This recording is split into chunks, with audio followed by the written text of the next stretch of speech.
Hello everyone, I am Rekha Sharma, science teacher from Suraj School, Mehergarh. Today we read about our topic coal and petroleum. कोल और petroleum है वो natural resources हैं। Natural resources है वो अर्थ के ऊपर life को सपोर्ट करते हैं। साइंटिस्ट का मानना है कि अर्थ 4500 ईयर्स मिलियंस ईयर्स अगो बनी है और अर्थ के ऊपर जो लाइफ है वो 3500 मिलियन ईयर्स अगो बनी। ठीक है, सबसे पहले जो ऑर्गेनिजम्स बने थे वो यूनिसेलुलर थे। तो अर्थ के ऊपर जो लाइफ है उसमें नेचुरल रिसोर्सेज का बड़ा इंपॉर्टेंट रोल है। सबसे मेन जो पॉइंट है कि अर्थ के ऊपर लाइफ क्यों पॉसिबल है, तो नेचुरल रिसोर्सेज हैं जो लाइफ को एग्जिस्ट होने में हेल्प करते हैं। Air, water, sunlight. ठीक है, और दूसरा पॉइंट है कि अर्थ है वो राइट डिस्टेंस से है सन पे, ना तो बहुत ही ज्यादा नजदीक है ना बहुत ज्यादा दूर है। ठीक है, तो नेचुरल रिसोर्सेज की डेफिनेशन क्या होगी? Natural resources, natural materials found on the earth that allows the existence of life and satisfy the needs of living organisms. Natural resources वो नेचुरल मटेरियल्स हैं जो अर्थ के ऊपर पाए जाते हैं, जो कि लाइफ के एग्जिस्टेंस को हेल्प करते हैं और जो लिविंग ऑर्गेनिजम्स की नीड्स हैं उनको सेटिस्फाई करते हैं। नेचुरल रिसोर्सेज दो तरह के होते हैं, living natural resources, non living natural resources. Living natural resources के एग्जांपल प्लांट एंड एनिमल्स हैं। नॉन लिविंग नेचुरल रिसोर्सेज के example air, water and soil. We get these natural resources from, ये जो नेचुरल रिसोर्सेज हैं हमें अर्थ के solid part से मिलते हैं। ठीक है, अर्थ क्रस्ट से। दूसरा वाटर बॉडीज जैसे सी, लेक एटसेट्रा, जो कि अर्थ के ऊपर पाए जाते हैं। तीसरा गैसेज, एयर, जिसने अर्थ को चारों तरफ से घेर रखा है, जिसको क्या कहते हैं? एटमॉस्फेयर कहते हैं। उनसे हमें ये नेचुरल रिसोर्सेज मिलते हैं। हमारे जो नेचुरल रिसोर्सेज हैं उनको दो मेन ग्रुप्स में बांटा गया है। एक तो रेन्यूएबल रिसोर्सेज, ठीक है, और दूसरे हैं non renewable resources. Renewable resources की डेफिनेशन देखो, they are those that will either never run out or those that are replaced within a reasonable period of time through natural processes.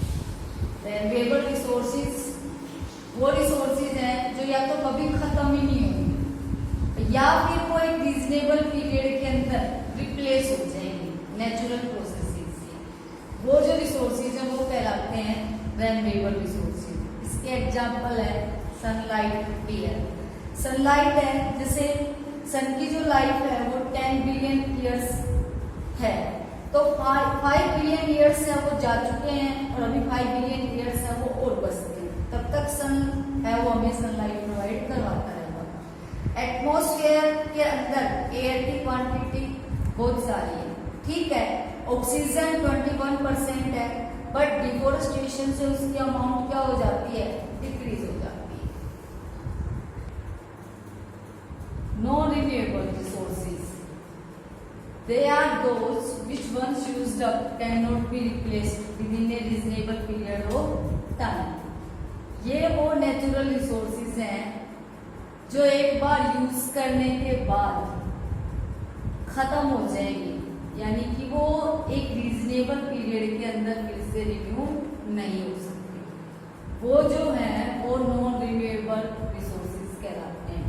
इसके जो examples हैं जैसे फ्यूल्स हैं, petroleum, natural gas और कोल। इनको बनने में करोड़ों साल लग जाते हैं और एक बार यूज करने के बाद इनको इजीली रिन्यू नहीं किया जा सकेगा। फ्यूल्स को हिंदी में कहते हैं ईंधन। फ्यूल है वो सब्सटेंस है जो यूज करने पर हीट प्रोड्यूस करते हैं और उनकी जो कॉस्ट होती है वो रीजनेबल होती है। यानी कि बहुत ज्यादा कॉस्ट उनकी नहीं होती है। फ्यूल्स के अंदर पोटेंशियल एनर्जी पाई जाती है, ठीक है, जो केमिकल बॉन्ड्स के साथ लॉक होती है कॉन्स्टिट्यूएंट मॉलिक्यूल्स के द्वारा। जब ये जलते हैं तो लार्ज पार्ट में या बड़े हिस्से के अंदर एनर्जी है वो किस फॉर्म में रिलीज होती है, हीट की फॉर्म में रिलीज होती है।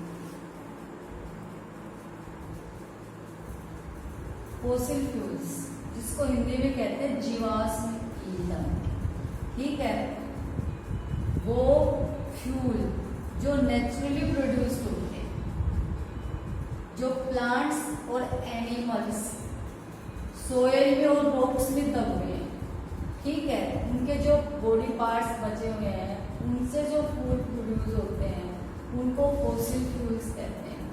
इसके जो एग्जाम्पल है कोल है, पेट्रोलियम है, नेचुरल गैस है।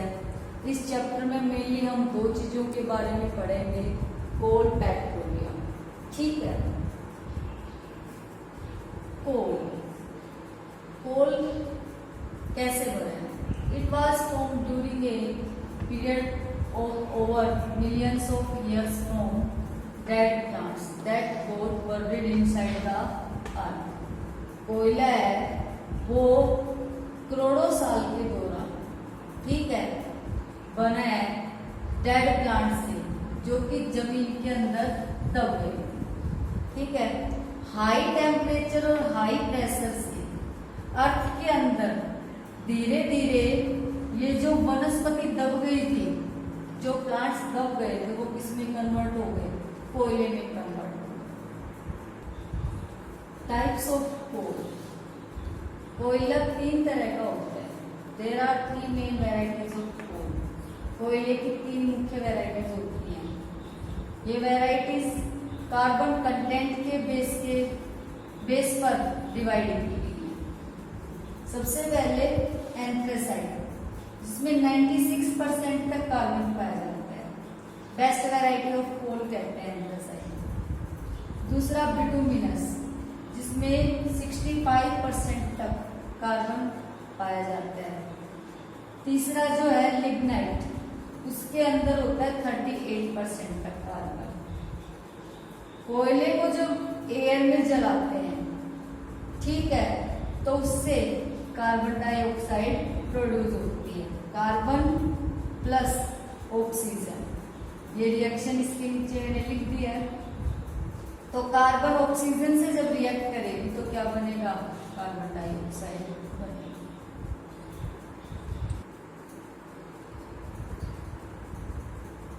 डिस्ट्रक्टिव डिस्टिलेशन ऑफ कोल, कोयले का डिस्ट्रक्टिव डिस्टिलेशन वो प्रोसेस जिसमें कोयले को 1000 डिग्री सेल्सियस पे एयर के एब्सेंस में गर्म किया जाता है, तो वो कुछ इंपॉर्टेंट मटेरियल्स में टूट जाता है, लाइक कोल, कोल तार, कोल गैस, ठीक है।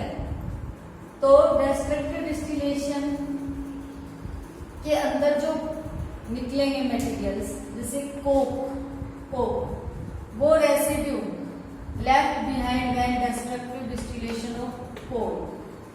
जब कोयले का डिस्ट्रक्टिव डिस्टिलेशन किया जाता है तो जिसमें बाद में काले रंग का मटेरियल बचता है, ठीक है, उसको कहते हैं कोक। ये कार्बन का सबसे प्योर फॉर्म है, it is the almost pure form of carbon. अब कोक का यूज कहाँ होता है? एक तो होता है मेटल ऑक्साइड्स को रिड्यूस करने के लिए, ठीक है, और दूसरा जो गैसियस फ्यूल्स हैं जैसे प्रोड्यूसर गैस है, वाटर गैस है, उनको बनाने के लिए भी कोक का यूज किया जाता है। कोल के डिस्ट्रक्टिव डिस्टिलेशन से दूसरा जो मटेरियल निकलता है उसको कहते हैं कोल गैस। कोल गैस है वो कई सारी गैसेस का मिक्सर है, हाइड्रोजन का, मीथेन का, कार्बन मोनोऑक्साइड का, इसके साथ इसमें दूसरी गैसेस भी पाई जाती हैं। पुराने टाइम में तो ये खाना पकाने के लिए यूज किया जाता था, पर अब इसका ज्यादा यूज नहीं है। तीसरा जो प्रोडक्ट है डिस्ट्रक्टिव डिस्टिलेशन ऑफ कोल का, वो कोल तार है, इसके अंदर बहुत सारे कार्बन कंपाउंड्स पाए जाते हैं, ठीक है।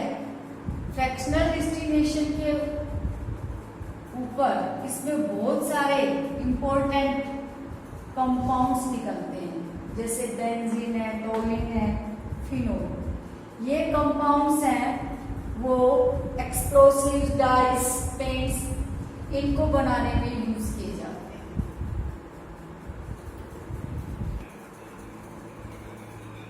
अमोनियम कंपाउंड्स, ये डिस्ट्रक्टिव डिस्टिलेशन ऑफ कोल के अंदर निकलते हैं, ठीक है। जब इनको पानी में डिसोल्व किया जाता है तो ये अमोनिकल लिक्विड प्रोड्यूस करते हैं, और इसको अमोनिकल जो लिक्विड है इनको नाइट्रोजनस फर्टिलाइजर्स बनाने के लिए यूज किया जाता है। मैं उम्मीद करती हूँ आपको ये टॉपिक क्लियर समझ में आया होगा, ठीक है। Thank you.